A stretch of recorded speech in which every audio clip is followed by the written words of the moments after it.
Joyce Njoro, Lead Technical Specialist, IFAD, Rome. Okay, thank you so much. I'm here representing the International Fund for Agricultural Development. This is an international financial institution and also a UN agency which specializes in eradicating poverty, hunger in rural areas of developing countries. So IFAD invests in smallholder farmers to reduce poverty, undernutrition, and also food security. So I'm going to share with you some of the experiences we face when investing in nutrition. We mainly work with the ministries of agriculture, ministries of livestock, planning, and also finance. And as we heard, we know all the numbers, but then we are still not able to convince some of the ministries on why they need to invest on nutrition, especially when it comes to nutrition-sensitive agriculture. And we know that this is not the case for all the countries, but we still have areas that we need to work a little bit harder. And some of the key issues that we see and we are experiencing is that nutrition is still very much perceived as a health issue. And so when it comes to investing in, for governments they have a reluctance to finance nutrition as part of debt. So when they take loans, they don't want to invest in nutrition if they're from agriculture.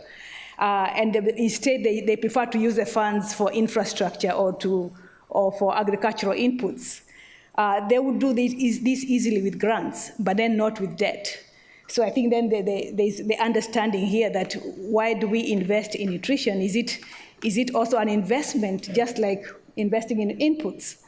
Then the other issue also is that we see there's still a myth that that increasing incomes automatically will address nutrition or will increase nutritional outcomes, but that's not always the case.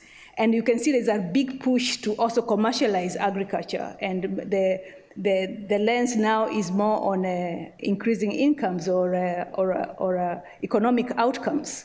And many times the investments will be in cash crops. And where we have food crops, it's not necessarily with a nutritional outcome. So they still need to work harder on investing and seeing what are the opportunities of investing in nutrition, even within the broader agriculture sector. Then the other thing also in terms of limited capacity, there is a pushback from the government that by bringing in nutrition, then you're making the projects more complex.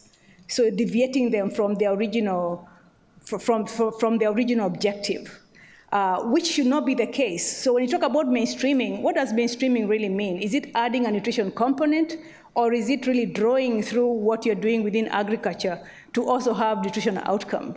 So this is really when I think the understanding of what mainstreaming means and what are the real entry points within a particular investment would really be very helpful for government. And we know that technically we don't have nutritionists in all the sectors.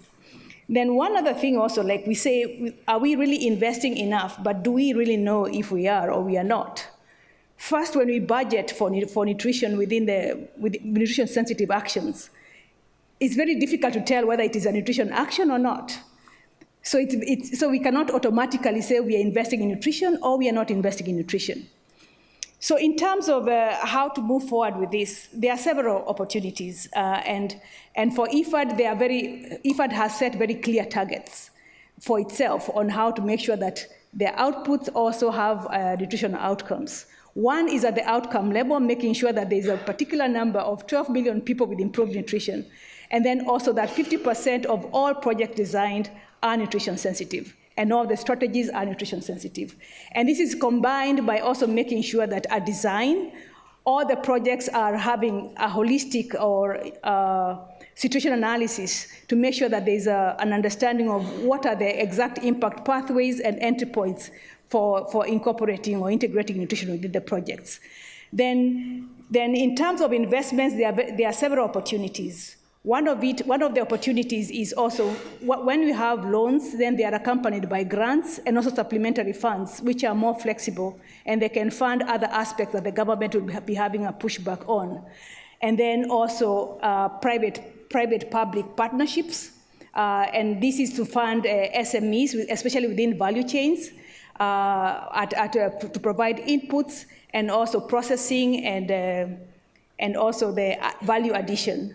Then finally, and not maybe the least, is also community-based financial packages which are addressing capacities for the smallholder farmers and also for the small businesses.